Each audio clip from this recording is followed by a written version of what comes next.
Hello everybody and welcome back to Screen Stars and welcome to another top 10 list. And if you have been following the channel, you know that I've been focusing my classic film reviews lately on the action star Steven Seagal. And I will finish that off, as I explained in those reviews, with another top 10 list. And this is my top 10 favourite Steven Seagal films. Now then, Steven Seagal is a reasonably controversial figure in the movie industry. You hear stories of him not being particularly well liked, hard to work with. Some people question his martial arts abilities. Some people question his supposed links to, I don't know, CIA and all this kind of stuff. I don't really care about any of that, and I never really have. Generally speaking, certainly the early part of his career, the first 10 years of his career, I was a huge Steven Seagal fan, and I was hugely entertained by many of the films that he put out.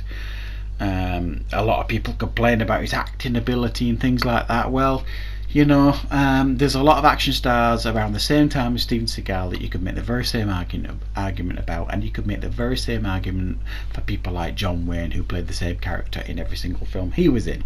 Very similar with Steven Seagal. But I've always enjoyed his films, and here is what, in my opinion, I've managed to find 10 of my favourite Steven Seagal films, mostly from the earlier part of his career. Now, I normally start with some honourable mentions. However, I'm going straight into the top 10 list here with Steven Seagal because there's many of his films and he's further in his catalogue that I haven't seen. So there may well be some honourable mentions, but I haven't seen quite a lot of Steven Seagal's later films. So we'll get straight in, and at number 10 is Exit Wounds, that was released in 2001 and actually was quite a big hit. And it was probably, you could argue, his last big hit. And this is a familiar pattern you're going to hear throughout. This is usually either a cop or an ex-special forces or something, and here is a cop teaming up with DMX trying to take out corrupt cops in his precinct, and it's a pretty good film.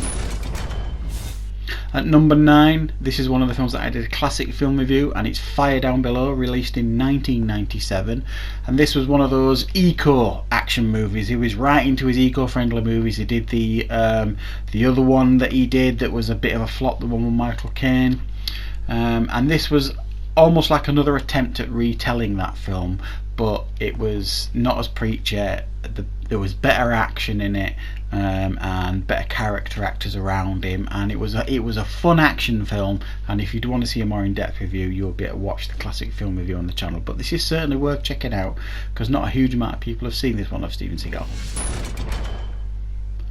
At number 8, we have Executive Decision. Now, this would actually have been further up on my list, higher up in the list. However, Steven Seagal isn't the main star here, it's Kurt Russell, but he is in this film, and it's an absolutely brilliant action thriller. This Kurt Russell is always watchable, and as you know, I'm a big fan of Kurt Russell as well if you follow the channel, and I did do a top 10 of my favourite Kurt Russell films. But this is a really fantastic film. Like I say, spoilers guys, Steven Seagal isn't in this very much, but it is still a very good film, which is why it has made my top 10.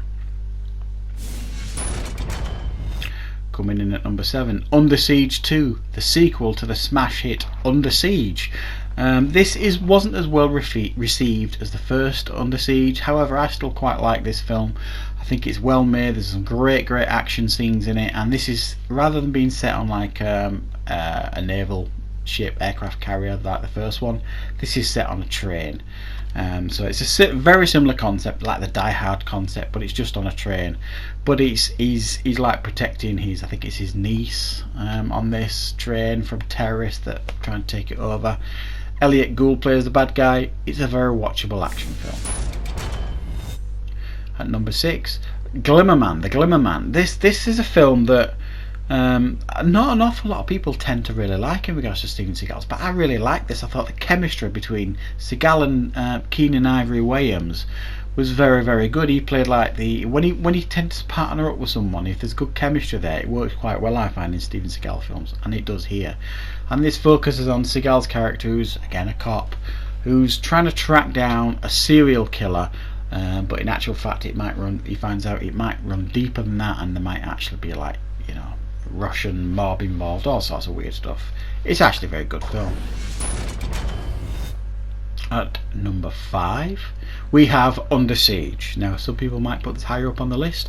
This has never been one of my all-time favourite Steven Seagal films. It's the film that arguably made him an absolute star. It was a smash hit at the time, and he could do no wrong at the time, and it's really well made. It's got a great bad guy, Tommy Lee Jones, and Gary Busey, but it's just not my favourite Steven Seagal film. It's very, very watchable though. Great action scenes. The unedited version is far superior. The one we got in the UK for a long time filtered down some of the violence, which made it pretty bad, but it is an excellent film. Coming in at number 4, released in 1990, Hard to Kill. I believe this was the second film, certainly in the UK, the second film that we got to see Steven Seagal in, and it starred his then wife Kelly LeBrock as well. And this focuses on Mason Storm, like a renegade cop who basically gets left for dead, ends up being in a coma for years, and then he comes out of this coma with knowledge of how to take down these corrupt cops. However, they're not going to stand for that, and they go after him immediately, and he's essentially, the title gives it away, he's a very hard man to kill, Steven Seagal, in this film, and it's a very, very fun action film. Coming in at number 3, another film I did a classic film review on, and that is Out for Justice, released in 1991. A very gritty and more grounded action film than what we're used to with Seagal, and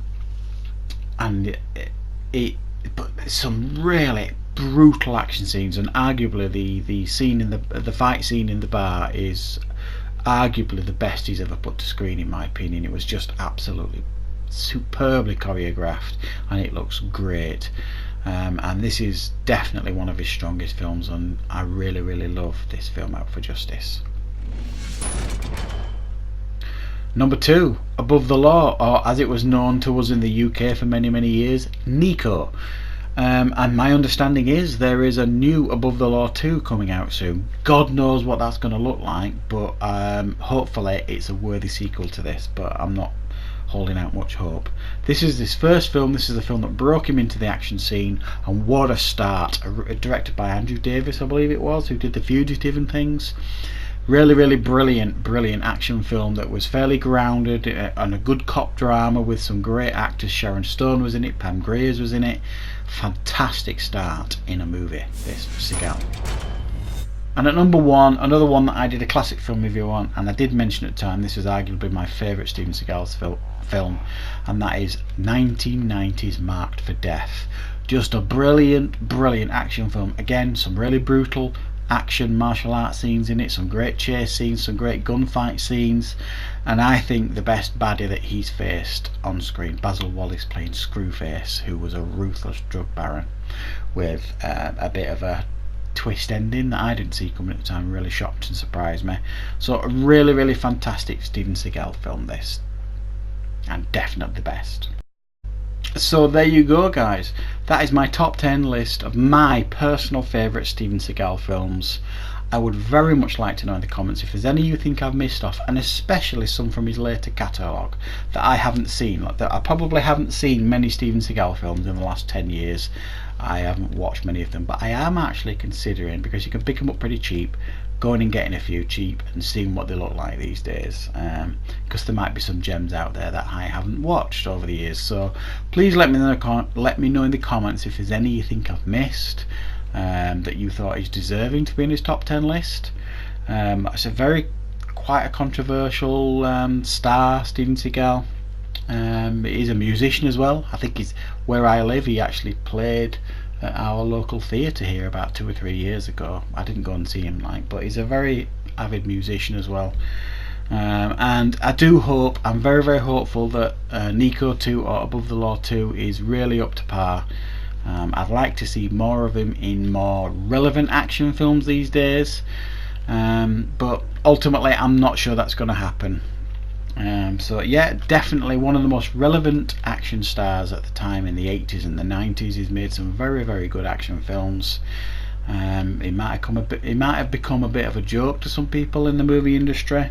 Not to me. I think he made his mark in the action industry, and he was of his time, and made some very entertaining films. So thank you very much for watching, guys. I'm not exactly sure what I'm going to focus my next 3 classic film reviews on, and the top 10 list. I'm torn. It's either going to be, and let me know in the comments which you would prefer, I might even do a poll on Twitter, it's either going to be Ridley Scott films, Eddie Murphy films, or Sylvester Stallone films.